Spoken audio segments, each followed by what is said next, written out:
On May 10th, Kingdom of the Planet of the Apes is coming to IMAX and theaters everywhere. What a wonderful day! This summer, one movie event will reign. It is our time. They stole my village. I know where they're taking your clan. Bend for your king. Never. Kingdom of the Planet of the Apes. Only in theaters May 10th. Tickets on sale now. Rated PG-13. Some material may be inappropriate for children under 13. Walmart Plus members save on meeting up with friends.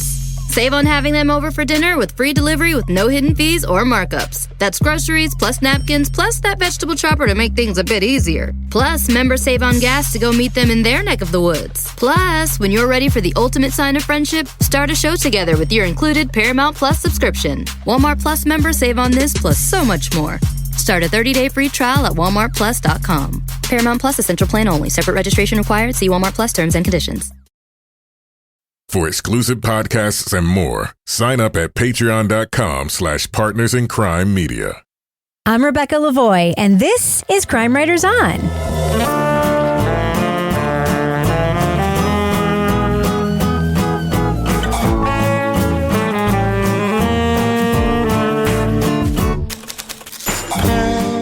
Crime Writers On is the original true crime review podcast that digs into true crime, pop culture, other podcasts. And on this episode, a decade ago, she failed to get soldiers and detainees to go on the record about Guantánamo Bay. Now, these same people are ready to share their stories about the infamous military prison. Sarah Koenig breaks into Gitmo in Season 4 of Serial. Joining me to get that done and more is true crime author, TV journalist, and host of These Are Their Stories podcast, my husband and love of my life, Kevin Flynn. Hello, Kevin. Hello, Rebecca. Also with us is private investigator, certified pet detective, resident cat lady, and author of The Final Curtain, Laura Bricker. Hi, Laura. Hey, Rebecca. And finally, our captain of all things cynical, the author of the City Trilogy, host of Stranger Rivals, and our Patreon Deep Dive Book Club podcast host, Toby Ball. Hello, Toby. Hello, Rebecca. So, Kevin. Yes. This is obviously Monday's program. Obviously. What's coming up on Thursday's show? On Thursday, we're going to be talking about the podcast series, Hello, John Doe. Hello, John Doe. All right, well, Kevin, we haven't talked about cereal in a really long time. It's because I haven't made cereal in a really long time. And it's funny because I will say this in the review too, but like since we've been talking about cereal for so long, we've been talking about cereal a lot this week in anticipation of making this podcast. So I'd like to get right to it. Is that okay with everybody? Yeah. Let's dig into it, Rebecca. All right, let's do it. Leading off. But even as Guantánamo faded as a topic of national discussion, we kept thinking about it, wondering what was going on down there. We figured there has got to be a way to do this story. In 2014, Sarah Koenig and Dana Chivvis traveled to Guantánamo Bay, hoping to find the untold stories about the infamous military prison.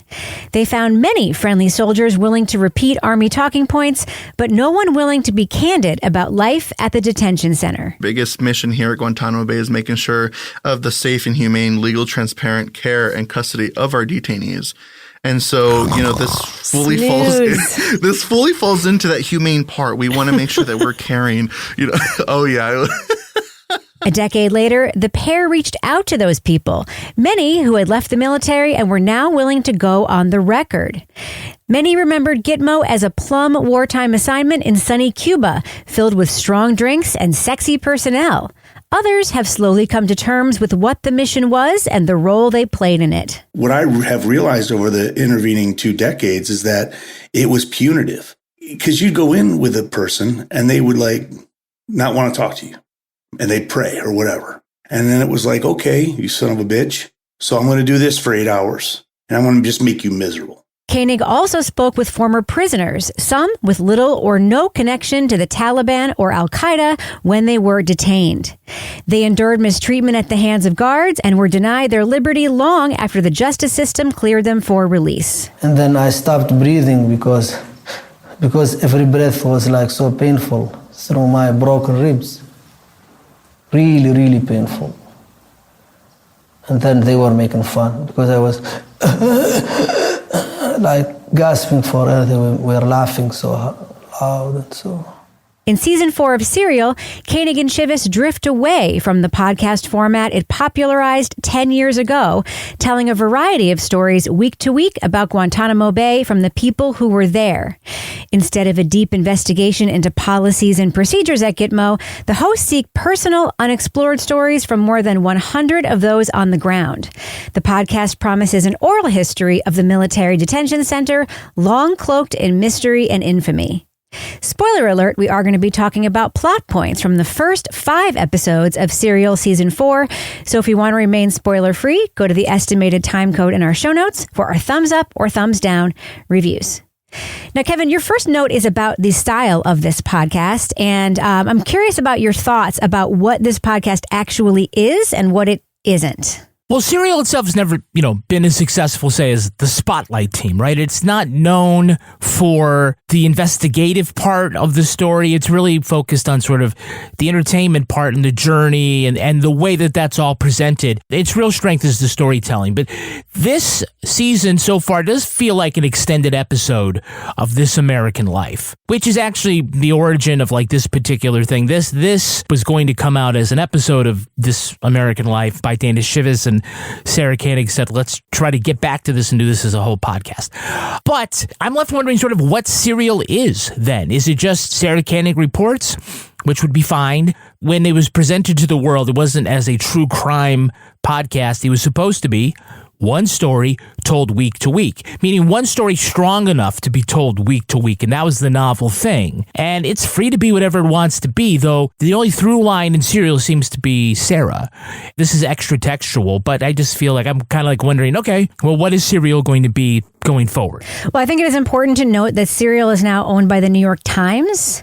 So when we're talking about this journalism, we're actually talking about journalism that is backed by the New York Times. This is no longer a This American Life product. Although This American Life, the origin story there, if you look at the This American Life website, they still have the description of the show, which is something that I don't love, but it is what it is. They say they do journalism that's like movies for radio. Mm-hmm. And that I think, sort of speaks to some of what you're talking about. What do you think about the style of the podcast, Toby, and what it is or it might not be? Well, it seemed a little bit like, I feel like there's a little Taberski going on in this. I don't know whether it's amusement or whatever, but there's sort of this whimsical aspect to their description of some of the like relationships. I think particularly in episodes 3 and 4, where it's focusing on Ahmed and these two interrogators and sort of this strange relationship that they have and what they kind of get out of it. If you put aside everything about the reality of what was going on with Adnan and just take a look at the first season of Serial as just like a piece of work, they haven't been able to reach that, like that kind of, just enrapturing people and having people at the end of each episode sort of reevaluating things and all this. Like, I don't feel they've ever really recaptured that. And I don't feel like they do it this time either. But I do think this story is a little more successful than the ones they've had since then. Like, I think this is a stronger central story than either seasons 2 and especially season 3. So I guess that's kind of my take, is that I sort of feel like this is the best that they've done since the first season, but they don't capture that same kind of shifting sands narrative that they did in season 1, whatever the thoughts about how accurate they actually were in trying to create that situation. Okay, so Laura, we know that, there were hundreds and hundreds of people detained at Gitmo over the years, and we know that many of them were never tied to any terrorist organization of any kind. They were never charged, a lot of them. We know that there are only 30 people there now with varying degrees of legal situations. Do you think that this is a story that is very timely right now? I don't. And I guess that was sort of what I was wondering as I was listening to this. I mean, it was well reported. It was interesting, but I was like, is the time to talk about this? Like, has it come and gone? And not to diminish anything that happened there or is still happening there. But, we hear right in the beginning, this is a story that they tried to tell back in like 2015. And that's when I feel like something like this would have hit the mark for me a little bit more. But also, having worked as a journalist, you always have those stories that you're like, I want to tell this story, but nobody will talk to me at this point. And so you think, when will I be able to tell this story? And that's what we hear from the beginning, that at that time, nobody that had worked there was willing to speak with them. And now they are. I mean, I kind of go back and forth, but part of me just felt like this season does hit the mark more than some others. But at the same time, I think what I liked about Serial Season 1 was feeling connected to a central figure in the narrative. And here we've kind of go in and out with different players, but to me, there wasn't really that central person that I was following. You know, I don't disagree with you. I will say that I think a lot of the flaws of Serial Season 1 journalistically have to do with the format, because it was being reported in real time. And I think that retrospectively, I think it could have been done more responsibly and better if it had been done in the same style, but not in real time. I think that the process really got in the way of the journalism being better. That being said, I think a way to organize this to make it more focused and more sort of about one thing would be perhaps to even come up with a framework like locations on the base, or a framework of, you know, it doesn't have to follow one character. It could sort of follow a timeline, or it's not really following any one thing. It's kind of jumping around in time, back and forth, and different people. And the access is great. And the voices they have, for the most part, are great. But it is sort of like angle over here, angle over here, angle over here. And it is, you know, if the idea is that it's a cohesive narrative, it's not doing that. If they don't care about that, then that's also fine. One thing, Kevin, that's interesting is that at the very beginning of the podcast, Sarah says, for good or for bad, and I'm not asking you to make a judgment on that, but she basically absolves the show of having to do any exposition about a bunch of stuff about Gitmo by saying there's a ton of other reporting on this that you can read, so we're not going to be doing any of that. But she does briefly explain that Gitmo was basically invented very quickly to be an extrajudicial place to hold people. Basically, you know, in my own work on this and one of the podcasts I oversee, I've come to learn that basically officials in the United States wanted a place to hold people where they didn't have to follow the laws of the United States. It's basically how it came to be at Guantánamo Bay. But Guantánamo Bay isn't just Gitmo, right? It's a whole big place that's been there for a really long time. Oh, yeah. I mean, it's easy to forget that Guantánamo is this sprawling naval base, you know, with sort of other missions and other things that they have to do. And it's located in Cuba, which is essentially a hostile host nation, so it makes it a natural black site. It isn't like these other bases that we have in Europe where the host nations are going to express alarm at the enhanced interrogation techniques that, you know, are euphemistically used. But I started to get this sort of, you know, Top Gun shirtless volleyball on the beach vibe from like all the young people stationed there. I partied my ass off in Gitmo. Everybody's in good shape. Everybody's looking good. Everyone's 10 and hot. Everyone's drinking and young. Massive amount of drinking. Massive amount of partying. I mean, just everyone was getting drunk and getting laid. And then the Puerto Rican National Guard. Oh my gosh, they had the best beach parties. That's really what that base is, aside from this very important and very high profile aspect of the Navy. They didn't build Gitmo to be, you know, oh, we need a place to go because we're going to need someday to house terrorist suspects and hold them. It was like, this is a good location to do that. And so... Can I just interrupt for 1 second? We've used it for that kind of thing before, though. We used it with Haitian refugees. We used it with people with AIDS from Haiti. Like, we have used it to actually detain people before. So it's like, because we've used it for things before, that's how they knew it would be good for this. So it hasn't always just been like a Top Gun-y type place. You know, so maybe the casting of it, the location might be like, seem very obvious, but they are right that we were kind of going ad hoc with how do we address these security issues, these military issues. And the fault with Gitmo is not necessarily that it was in Guantánamo Bay. It was what we ended up doing and the way that we bent the justice system in order to interrogate detainees, in order to deprive them of their liberty long after their cases had been adjudicated, and essentially get it wrong that a lot of the people that they grabbed up had nothing to do or were low-value targets that didn't need to be held for 2 decades to find useful information that they just never had, or even if they had, it wouldn't be any good now. So that's part of the reason why it's so infamous. Yeah. And Toby, there's like a complete, in many ways, the ad hoc nature of Gitmo and the speed with which it was built. And it was built incredibly quickly. I mean, basically, they just flew in a bunch of fencing one day, set it all up. These actual buildings were built incredibly quickly, and it was staffed so quickly. The foundation of it had a lot of unprofessionalism sort of like baked into it. And that sort of comes through, I think, in the way we hear about how prisoners were treated from the start, about the way we hear sort of people thought about their roles there.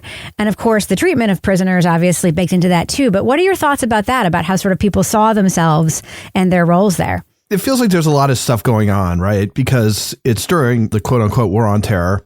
And it feels as though these, quote unquote terrorists or enemy combatants or whatever you want to call them, detainees, like in the minds of a lot of people kind of took on this sort of larger than life danger. And I don't remember the exact year when this was happening, but it was like, are we going to close down Gitmo? Well, what are we going to do with these people? Like, and people were like, we don't want them on our shore, even if they're in a supermax prison, God only knows what they'll do.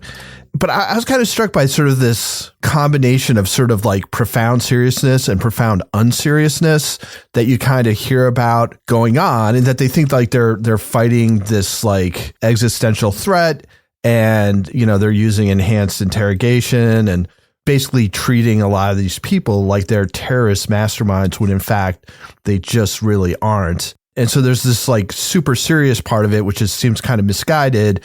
And then as we kind of talked about before, this like not serious thing where it's just like people drinking and hooking up and, all this stuff, to the point where an observant Muslim is just like, I had to find some people to just like hang out with and like not get involved in all this stuff because it was so pervasive.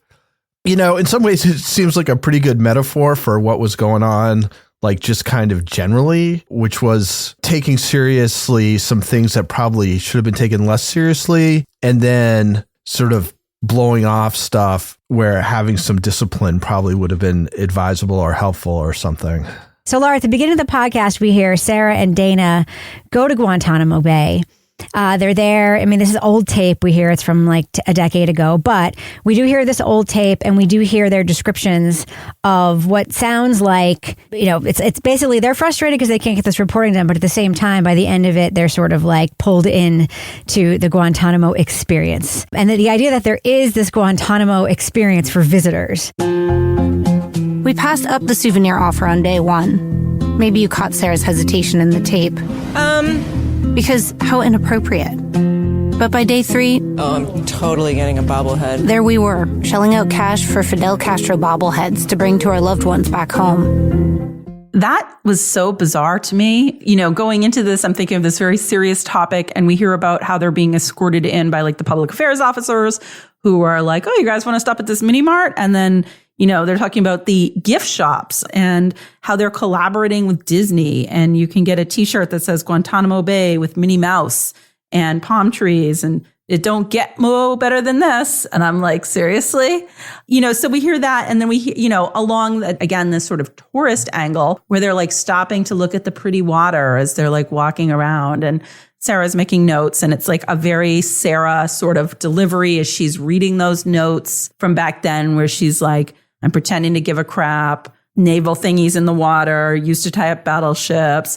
It's like an act that everybody's putting on. Like, here, we're pretending to take you on this tour of Guantánamo, but we also know that you're here for another reason, but we're not going to talk about that because we're going to use our like 4 buzzwords or whatever. But, oh, here's the pretty view. I was getting a real shrimp sale at the crab crib vibe from that whole thing. And like, oh, let's buy a bobblehead doll of Castro. And I mean, the fact that they have multiple ones, I mean, I guess it's the size of a city. So, yeah, I mean, people rotate in and out. It's a bowling alley there. I mean, there's an escape room, by the way. That's the way PX is on a lot of bases, But I tell you, if you want a T-shirt that says, like, I enjoy a feud among subcultures, you don't go to Gitmo. You can, like, get it from us at places like patreon.com. Yeah. You can get it by going to our merch shop, which is crime.threadless.com. We're obviously in the business section of the podcast now. Is that not obvious from the music playing beneath? I'm just saying, if there's anyone who's new listening to the podcast, this is the business section of our podcast in which Kevin hawks a bunch of stuff over a very funny music bed. Go ahead, Kevin. Yeah, right now at patreon.com/partners in crime media, you can get all sorts of exclusive podcasts, including the Crime Writers on After show. It's a big show. It's a really big show this Huge week. show. You know what's going on? What's going on? Well, Toby Ball, our resident, I don't know much about pop culture. We finally got him to watch The Princess Bride. Ooh. And so we're going to get Toby's perspective of The Princess Bride. And I think that we should probably all try to give him an assignment. For What's like the the assignment? the next pop culture thing that he should watch. By the way, kind of accidentally. You got to listen to the podcast in order to find out what's happening.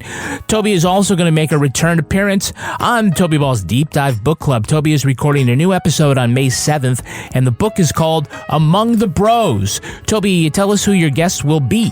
My guests will be Elon Green, Jeff Brumley, Tony Flanagan, and Beth Ritchie.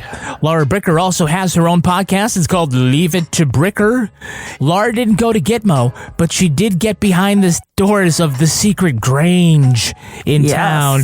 And, I mean, they had secret handshakes or secret passwords and stuff like that, right? Oh, yeah. It was a whole event. And I got in with some locals, and I had to stand up and introduce myself and say that I was there because I was seriously thinking of joining. But I got the story for y'all. It's not like men only, is it? No, it's not, which is what sets it apart. It's like the Masons for farmers, but women are allowed to have leadership roles in the Grange, unlike the Masons. Wow. You know what they call that? Collusion. Price fixing.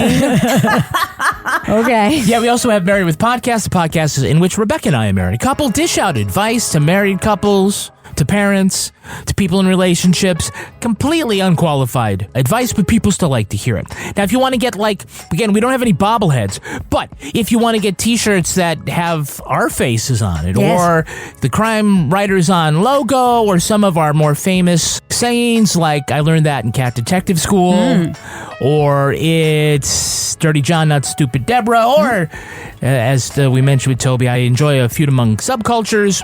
You get them at our store. The easiest way to get it is to follow the link in our weekly newsletter. To sign up at crimewriterson.com, put your email address in. Once a week, we're going to send you a newsletter that has recaps of the show, crime of the week, pet of the week, post of the week, and any merch that we have that's probably more tasteful than Mickey Mouse at Guantánamo Bay. Yes. All right. Although I can't 100% guarantee that everybody's tastes are different. That's true. Everybody's tastes are different. Okay, Kevin, does thus end our business section? Thus ends the business section. All right. I'm going to go ahead and fade that music out right now. So, Kevin, you thought this show could have benefited from better quality sound design? Yeah, better quality is always better, and that's why I like to shop at Quince. Ooh, Quince! Imagine upgrading your wardrobe with luxury essentials at unbeatable prices. Quince is here to transform the way you shop with a range of high-quality items priced within reach. So all Quince items are priced about 50 to 80% less than similar brands, and they partner directly with top factories. So you know what they do? They cut out the middleman and pass the savings on to us. Why are you talking about this and not me? This is literally one of my favorite places to shop. Okay. I love Quince. You know who else loves it? It's Laura Bricker. Laura, tell us about the last thing that you got from Quince. I got my most favorite new prized possession from Quince. I got this really nice black motorcycle jacket, and I am looking forward to wearing it on my little pink scooter as I drive around Exeter this spring. So far, I've just been wearing it around town, getting many compliments, and it really is buttery soft, real leather. It is fantastic. Indulge in affordable luxury. Go to quince.com/crime for free shipping on your order and 365-day returns. Wow. That's QUINCE.com/crime to get free shipping and 365-day returns. So if it leap year, that's right. You're out of luck. That's then. right. It's clothes that begin with the letter Q, Alex. Quince.com/crime. Crime. Emmy award-winning John Mulaney presents Everybody's in L.A., a special run of 6 live episodes created by and starring Mulaney that'll stream live on Netflix during the Netflix is a Joke Fest. The comically unconventional show will feature special guests where John Mulaney explores the city of Los Angeles during a week when every funny person is in it. Watch John Mulaney Presents Everybody's in LA, debuting May 3rd live at 7 p.m. Pacific Time, only on Netflix. On May 10th, Kingdom of the Planet of the Apes is coming to IMAX and theaters everywhere. This summer, one movie event will reign. It is our time. They stole my village. I know where they're taking your clan. Bend for your king. Never. Kingdom of the Planet of the Apes. Only in theaters May 10th. Tickets on sale now. Rated PG-13. Some material may be inappropriate for children under 13. So, Kevin, we need to talk about some of the voices we have in the podcast. One of the first people we meet is Raul, who Sarah met a decade ago on base, and then she gets a chance to talk to him today. Raul, when he was on base, was following the messaging he was given, and today is a little bit more frank about his experience in Guantanamo and in the military. What do you think about Raul? Oh, poor baby Raul, as he referred to himself. Yeah, I mean, the before and after interviews show that a lot of people, I mean, Raul included, sort of stopped believing the shit they were shoveling. In that moment, I felt like, or at least I feel right now in my heart, what I wanted in that moment was just for you to take me back home with you guys and take me off the island. Yeah, I felt trapped. I felt trapped because I couldn't say anything. I couldn't know. I was now, in that moment, I was now lying. You know, the story with Raul might not have revealed big systemic revelations about Guantánamo Bay for the listeners, but I think the target of the season seems to be, you know, to sum up all these smaller stories so then they can do the zoom out, which is something that they like to do in serials, the zoom out, at least in seasons 2 and 3. I mean, they already said, like, they're not going to be doing History Channel / Military History Channel examination of Guantánamo Bay, but they are going to try to tell, like, sort of these smaller stories to sort of give people a different kind of look at it. And so Raul's part of that. He was an interesting get. Well, we also hear from a man that the podcast lets be anonymous, Mr. X. Yeah. By the way, I guess it was the only way they would speak with him. Wonder why? Well, but given the role he played in the story, I don't know if I don't know. I have mixed feelings about allowing his anonymity given the role he played, but I understand if a source is a source here, so we'll let that go for now. Laura, he was part of this so-called special projects team at Gitmo. What did you think about the scenes that Mr. X describes and how they did their work, this team? So this is more what I sort of imagined happening there. So I can't say I'm like surprised, although I will say I am surprised by that crazy thing that he does where he like basically orchestrates a fake abduction of one of the detainees where they're like, well, we know people like confess when they're first caught more than when they've been sitting here for a while. And it's this guy that they've been trying to get to like break for a while. And Mr. X watches them like, and he thinks they're too like cotton candy in the way they're interrogating. And so they like take this guy on a boat, drive him around in the dark. And also, by the way, Mr. X is dressed in like gone to like the Walmart of Gitmo to get a costume for this fake abduction. They drive him around the bay a little longer, and then they would take him back to land, to a new isolated cell, one that had been altered to be as bleak as possible, covered in tarp with no light coming in. He would have no idea where he was. It was an unknown. Like, maybe it's another country, maybe it's an island, maybe it's on the moon, who knows? But you're not at Gitmo anymore. I mean, this is like straight out of like Central Casting, which is ironic because the guy that they're kidnapping actually has written a book and I believe at one point was made into a movie, if I'm not mistaken. Mm-hmm. But so they take this guy to this like fake island, which is actually, we're just going to drive him around and take him back where he came from. And I'm like, this is like next level. And the fact that like, can you just see sitting around like dreaming up this elaborate ruse to get this detainee to confess? And then, I mean, some of the other things he's doing, like having the national anthem playing for 8 hours, writing poems for people. I'm like, where does this guy think of these things? But also like, what the fuck? That was my takeaway from that. He sounds like a 13-year-old. Yeah. It's like that shit that I would have come up with when I was 13. It's like, oh yeah, we'll put him in a boat. We'll just drive around in circles. It'll be awesome. Then we'll pretend we're Arabs and we'll try to get him to confess. It's going to kick ass. He'll believe that this boat could make it to North North Africa in 2 hours. Yeah, it's, Yeah, no. Geography, man. I will say, and Toby, you can give me your take on this. I mean, we heard about the IRFs, right? Which we sort of knew about before, but like these prisoners were getting the shit kicked out of them all the time. This is like a known thing. Many, many guards completely despised these prisoners and had no respect for them and were beating them up pretty routinely. They were getting their beard shaved routinely. They were beating them up routinely. They were humiliated routinely. And Mr. X says he was surprised when he saw that this prisoner had been beaten on the way to this interrogation, that we weren't allowed to do that. He was surprised. I mean, there were some things about this story that I was just like, man, this whole idea that you're like, you're into psychological torture only. You're totally above board. Like I smelled so much bullshit listening to this story. And I know this guy is now saying that he's like on the better side of it, but I don't know. I mean, I was deeply uncomfortable listening to this story on a couple of levels. Does that make sense? Yeah. So I think this idea that he wouldn't be aware that there was brutality occurring within Gitmo seems not believable. Whether he actually thought that he would be able to stop it in certain instances when he was trying to elicit information from somebody and had some larger plan that did not involve physical abuse. Like, I don't know how that goes. Like, I don't know how much they talked about. I think how people who were doing the special projects were like treated like the elite of the elite there. So maybe he thought people would listen to him. But again, I think it goes back to my point a couple points ago, which is, I guess the perception of these detainees was much, much different than what their reality was. So despite the fact that you can just pick up somebody who's actually like selling black market honey and bring him in and, torture him essentially to see if he's got any info. Again, it's haphazard, it's arbitrary. But then once they're there, the working assumption is these are the worst of the worst and should be treated accordingly.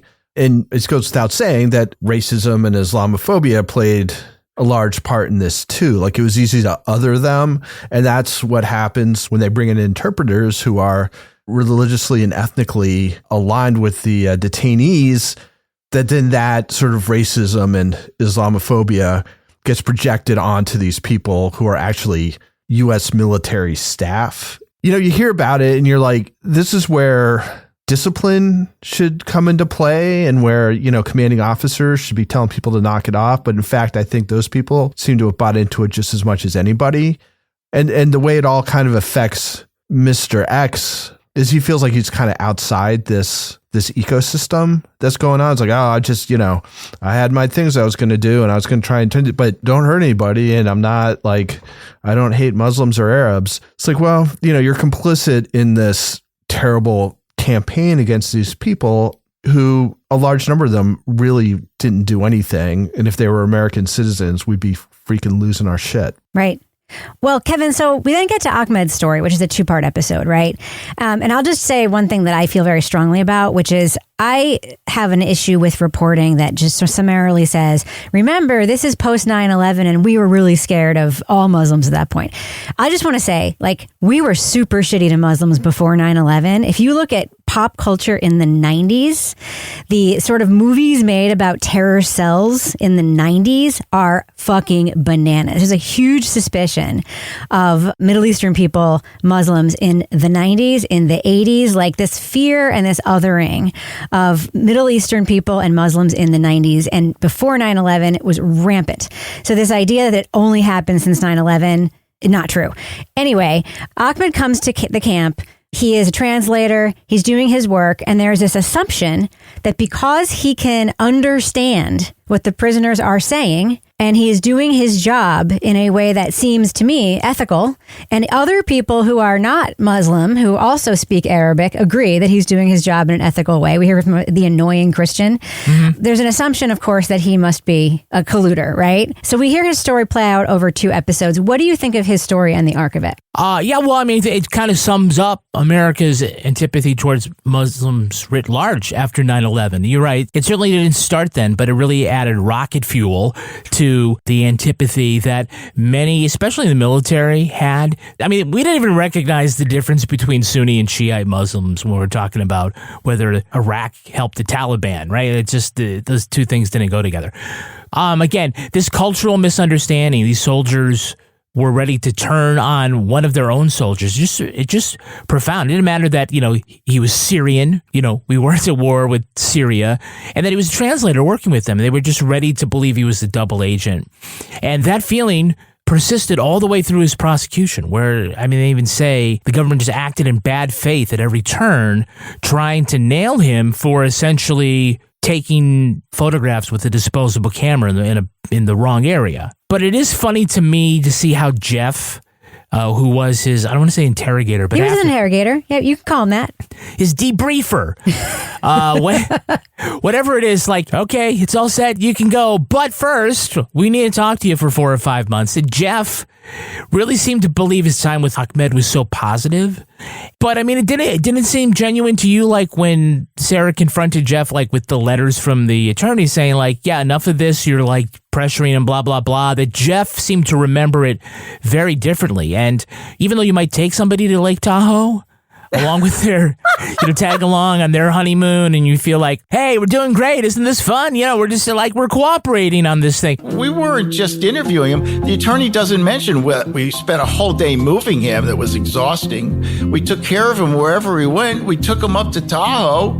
We weren't up in Tahoe beating him up and questioning him. Yeah, I understand you're annoyed by this, but I just don't want to. He couldn't possibly understand that maybe Ahmed would see it differently, that he would just like to move on. And it's this Kafka-esque machine that you're in, just continually depriving people of their liberty for silly, stupid reasons, you know? Yeah. Ahmed's story was quite something. It just was like, this is how you get into the gears of this machinery. It's just going to grind you up because no one's using any common sense. Isn't it amazing, Laura, that Jeff didn't even know what Ahmed did or didn't do? Mm-hmm. He was like, well, my understanding is that he got himself into this trouble. He hung out with these people and he did these things. And Sarah's like, no, he didn't. Like, he didn't do these things at all. And he's like, what do you mean? It's like, they don't even know what they're doing, or they don't believe it when they're told it. And this happens again and again and again in the podcast. Like, we know that after the Mr. X thing, there is data that shows that torture does not work. It does not elicit confessions, that people lie when they're tortured to get torture to stop, and that then officials, military, governments say that lie is the truth and that torture works. Like, it happens over and over and over again. But torture does not work. It does not get confessions, and it does not elicit facts. It just does not. But then we hear that guy in the tape saying, oh, no, that the stuff was all true. And it wasn't. But it's like Jeff is just like, he didn't know why he was doing what he was doing. Like, what did you think of that whole thing? Well, I think the whole Jeff part, like, just to piggyback on what was already said, was so strange to me because, you hear what Ahmed, what happened, where he's like, I'm taking notes by hand. This is like prehistoric. Can I please use a laptop to take the notes? Yes, other people are doing the same thing. He's trying to get his throwaway disposable camera working, and there's like this like random shot on that. Oh, now you've got secrets or whatever. But then the whole thing, like Jeff, he just felt so out of touch. Like when he calls in the phone, they're like, oh, it's him. He's finally calling. Like they're like long lost friends, which was also bizarre. But then I find that if you are having this extended like debrief interview with somebody for months, don't you typically have an idea of what you're debriefing them from? Like, I know when I get cases, when I do work as a criminal investigator, I get the police reports and I read them before I go out to talk to witnesses so that I actually know like what happened or is alleged to have happened. Like, that's the story to me here, is like, where did this breakdown in communication begin? And how do we think we're getting any actually accurate information when the people that are out debriefing don't even know what the hell's going on? Do you know? I mean, I'm like, where is the oversight here? And where is somebody saying, hey, here's the one page, at least just something about what Ahmed did or didn't do, right? Yeah. So it feels like Jeff, to me, is kind of like the counter to what they were doing at Gitmo. And I think is what people who are professional interrogators think is what actually works, which is that you create a relationship with the person, rather than torturing them or psychologically or physically or whatever in order to, coerce something from them. That creating a relationship, sort of mutual empathy, is a better way to get people to tell you things that are actually true, establishing some trust.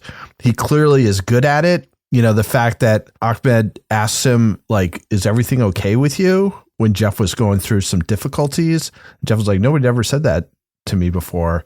I mean, that's what you're trying to do, right? You're trying to get a relationship where this guy feels comfortable, he values you, whatever, and then you can kind of try and draw out what you want to draw out.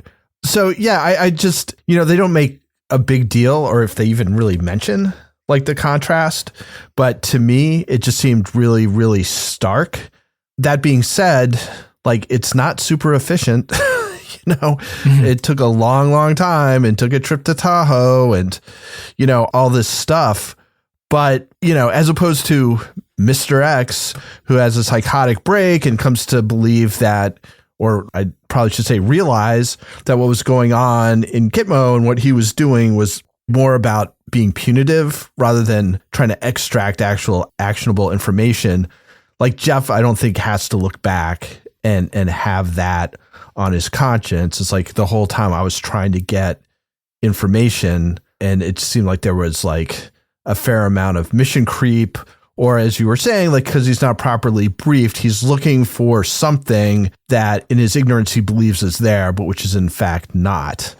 So anyway, I just thought that was an interesting contrast, but showing how even like sort of the best practices as far as this stuff goes can get fucked up if there's not like the initial groundwork, or people aren't working on the right assumptions.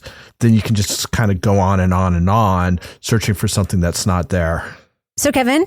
Yeah. Episode 5, we hear about this guy Baumgartner, who's assigned to be the warden at Gitmo. Yeah. He thinks that he can apply rules and logic, and Geneva Convention being one of the rules, that he wants to push that to its limits, and then also the logic of a warden who sometimes negotiates with inmates to come up with a set of standards that will work for both sides. He believes he can apply those kinds of things to a place that is, in its foundation, insane and shouldn't exist. And of course, it doesn't work ultimately. What did you think of this episode? What did you think of Baumgartner? And what did you think of sort of the treatment of this story? Well, I'm eager to hear part 2 of the warden story. I mean, the problems with Gitmo primarily are around the treatment of these detainees, as they're not treated like prisoners of war. They aren't afforded the same protections as those captured under, Geneva Conventions. And he comes in and he tries at first to, his marching orders are quiet prison.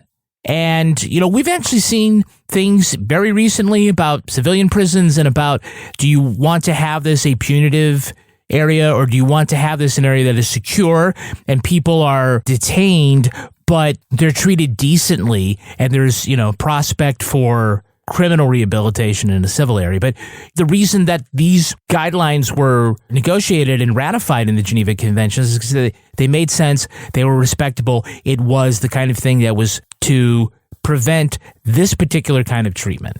And so to give them, a prisoner's council, which is like what Allied POWs got in German Stalags, like that makes sense. And it did work for a while, but we hear right off that it doesn't work and that it goes really, really badly. That's kind of a cliffhanger here between episodes 5 and 6, where we are at the moment we're recording this. So kudos for thinking there's a way to do it right and being the first to be thoughtful enough to try to put some of this stuff in place. But it's just, Gitmo itself is not like a civilian prison because it's designed for them to never leave.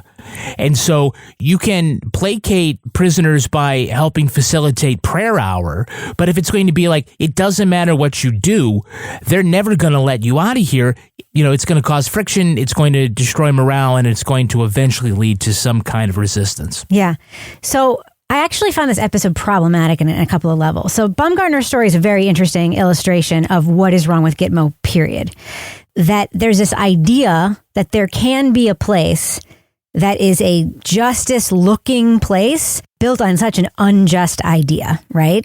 And Sarah tries to get at that a little bit when we hear that argument that she has with him, where she's like, don't you understand why this wouldn't work? Why you can't apply rules where you're asking people just to comply when they're angry, and they're angry rightly because they should not be there. Like a guy that was supposed to be out 7 years ago is still there, or a guy that's never been charged, hasn't been able to see his family forever, and there's no reason for him to be there. Like she has this argument with him. I've been here for 4 years. I haven't talked to my parents. They don't know whether I'm dead or alive. I feel like I'm dying. I hate the food. I can't speak to anyone. I miss my sisters. fuck you. Yeah. I'm not going to do anything you ask me to do. Why would I cooperate? All I have, the only power I was on a roll now, and I couldn't stop. But, you know, she also says these things about him. There's this one line that really bothered me where she says, you know, she's talking about Arashidi, which is the guy he was negotiating with. And she says that, you know, after it kind of falls apart, she says that his analysis is that during this time, Baumgartner, who's stymied and under pressure, made a calculated move from good guy, genuinely trying to do the right thing by the prisoners, to tough guy. And then Sarah says, I don't think that's quite it. I think it's more likely that while he was at Guantanamo, Baumgartner was always the same guy, basically a reasonable guy, but also a cop through and through. For the cops, what's the problem? Just follow the rules and logic. And she's talking about the IRVs, the extractions, that when they would pull the prisoners out of their cells, force tubes down their throats to feed them. And it's torture. I mean, it's basically, the purpose is to break hunger strikes and feed them, but it is horrible, inhumane, cruel treatment. And this is like very clean, clinical, cop, serve and protect language being put on this super inhumane, horrible act. And this happens again and again and again in this episode, where it's like, even when they're negotiating for things like letting the guys pray and not making horrible noises and giving them time, it's like, these are basic human rights that these guys have now. And it's like, it's being treated like they're given privileges. And that's never acknowledged in the episode. It's just sort of like, this guy came in and he was doing all these things and he was negotiating with them. No, it was basically resetting the levels to what it always should have been. It's like even below what it should have been. And that's like never acknowledged. And it's like, this episode is to me very, very emblematic of the problem with the fact that this place even exists. And it's, to me, points to the problem of, there's plenty of other reporting about this that you can just look at that we don't have to talk about. And this episode, to me, is illustrative of that, because it's like, you can't really get away with pretending all this is normal when it's fucking not. And to me, that's right on its face in this episode. I don't know. I found it really difficult to listen to at many, many points. But good on Baumgartner for being willing to come on and talk about it, because he does not come off great in this episode, even as he does have this turnaround and this realization that he's not happy in retrospect telling some of these stories. So that's where I land on that one. Emmy award-winning John Mulaney presents Everybody's in L.A., a special run of 6 live episodes created by and starring Mulaney that'll stream live on Netflix during the Netflix is a Joke Fest. The comically unconventional show will feature special guests where John Mulaney explores the city of Los Angeles during a week when every funny person is in it. Watch John Mulaney Presents Everybody's in L.A., debuting May 3rd live at 7 p.m. Pacific Time, only on Netflix. On May 10th, Kingdom of the Planet of the Apes is coming to IMAX and theaters everywhere. What a wonderful day! This summer, one movie event will reign. It is our time. They stole my village. I know where they're taking your clan. Bend for your king. Never. Kingdom of the Planet of the Apes, only in theaters May 10th. Tickets on sale now. Rated PG-13. Some material may be inappropriate for children under 13. Walmart Plus members save on meeting up with friends. Save on having them over for dinner with free delivery with no hidden fees or markups. That's groceries, plus napkins, plus that vegetable chopper to make things a bit easier. Plus, members save on gas to go meet them in their neck of the woods. Plus, when you're ready for the ultimate sign of friendship, start a show together with your included Paramount Plus subscription. Walmart Plus members save on this plus so much more. Start a 30-day free trial at walmartplus.com. Paramount Plus Essential Plan only. Separate registration required. See Walmart Plus terms and conditions. All right, let's do what we do. Let's let our listeners know. Should they listen to Serial Season 4? Laura Bricker, what do you think? Thumbs up or thumbs down for Serial Season 4? Yeah, I'll go thumbs up on this. You know, when I think about Serial, I think about like, this is where we began. And so part of me is, I think, always harder on Serial than other podcasts because, you know, I've had more time to think about it over the years. But I think there is something comforting about listening to the delivery style and the narration style and the writing of a Serial podcast, which, again, we talked about. It's like listening to Sarah. Part of me, though, I mean, I'm going thumbs up, is that a lot of time has passed with regard to this particular story. And I did wonder, like, and so I'm going to say it, what I always say it, why now? And why now is because a lot of time has passed. So, you know, there is reporting out there about Gitmo. There is other media that you can consume. If you like to listen and actually hear from some of the actual people that were involved as regards to like bigger issues, then this podcast is going to tick that box for you. So thumbs up. Toby Ball, what do you think? Thumbs up or thumbs down for Serial Season 4? Yeah, I'm a thumbs up as well. I guess I didn't have the same problem that Laura did with the why now, just in terms of it's still there. And I think it's important to kind of chronicle this period where in many ways we just kind of lost our way. And I think that's what this does pretty effectively, showing not just the things that we sort of already know or assume about treatment of detainees and stuff like that, but also how, these presumptions about Muslims, about Arab peoples and stuff, like it leaked out into not just the detainees, a lot of whom, or even most of whom, shouldn't have been there, but to people on staff who are Muslim or Arab. And it's hard to know quite where to point your finger, in that maybe it happened so fast, or there was incompetent leadership or whatever. But it's not the way anybody would design something if they had a chance to like kind of think it over. So I think it's important. I think now is a good time to tell it, just because people are willing to talk in a way that they weren't before. The storytelling is really good. Again, does it have the same entertainment value, regardless of journalistic stuff, as Serial 1? Like, it doesn't, but I think it does have more than 2 and 3. So I think it's good. I found it very interesting. So thumbs up. Kevin Flynn. Yeah, I'm going thumbs up. The problem with Serial will always be it's going to be compared to season 1, which is probably not fair. For me, though, Serial was never about true crime. It's about the format. Serial, one story told week by week. It is in the name. So this format is kind of drifting away from that, but what for me remains constant and that I enjoy, and we really didn't talk about it in the review part, is the narration of Sarah Koenig. Stephen King one time talked about how, when he got found out as Richard Bachman, he talked about this one thing about how like the Beatles just wanted to like slip into some club and just pretend to be, somebody else. And then it would never work because people know the sound of the Beatles and you can't get away from that. And Stephen King's writing is the same. You read it, and even though it's someone else's name there, you recognize his writing. It's the same with Sarah Koenig's style of narration. It's steady, it's well done. It is that flat, but it maintains its energy, which is more than like when these people are trying to imitate it, they can't do. It's more of a thrust than a leap in elocution, and it sings because it's married to a high level of writing with a frequent, surprising casual turn of phrase. So Serial is often imitated, never reproduced. What is it? Often imitated, never duplicated.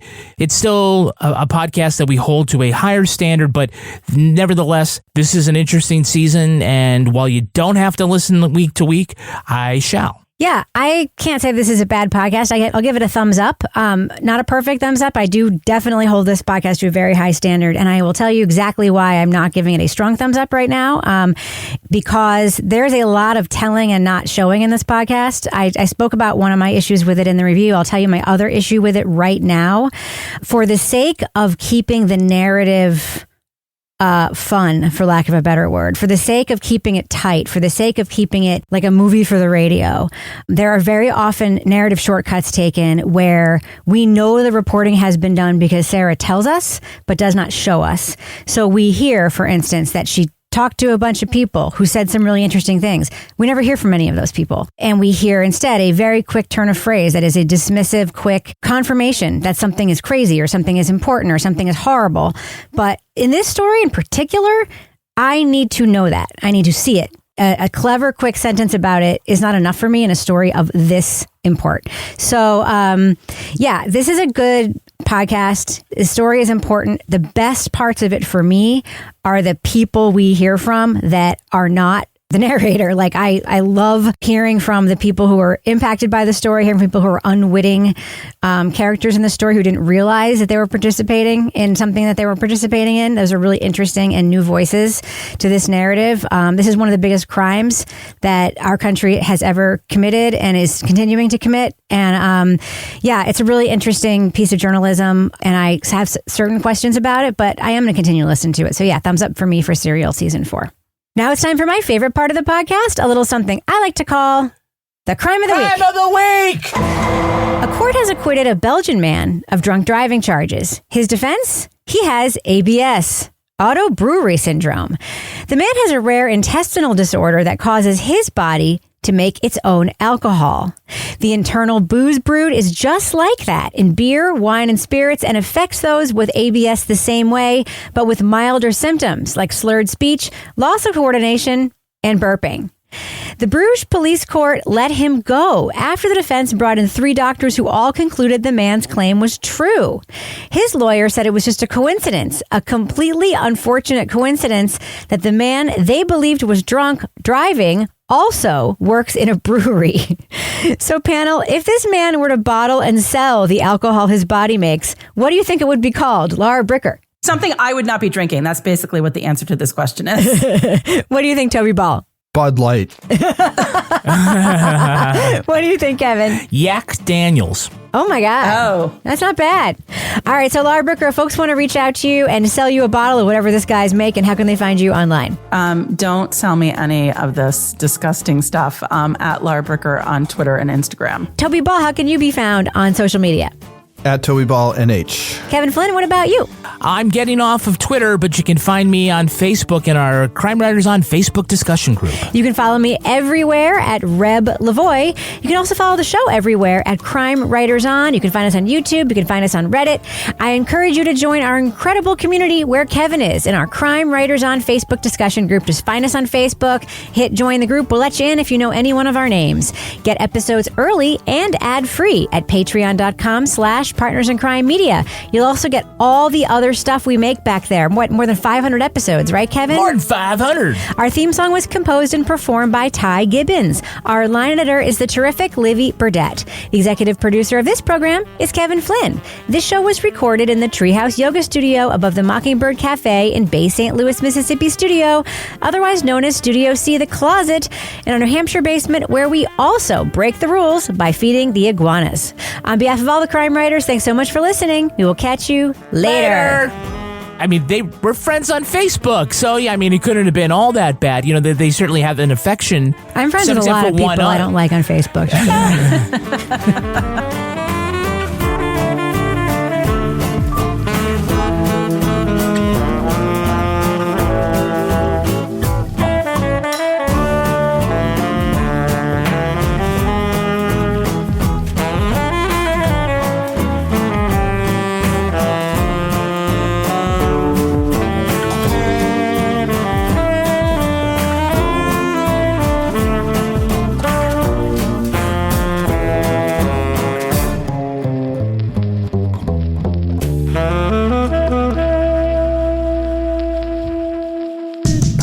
In Crime Media.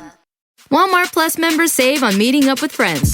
Save on having them over for dinner with free delivery with no hidden fees or markups. That's groceries plus napkins plus that vegetable chopper to make things a bit easier. Plus, members save on gas to go meet them in their neck of the woods. Plus, when you're ready for the ultimate sign of friendship, start a show together with your included Paramount Plus subscription. Walmart Plus members save on this plus so much more. Start a 30-day free trial at walmartplus.com. Paramount Plus Essential Plan only. Separate registration required. See Walmart Plus terms and conditions.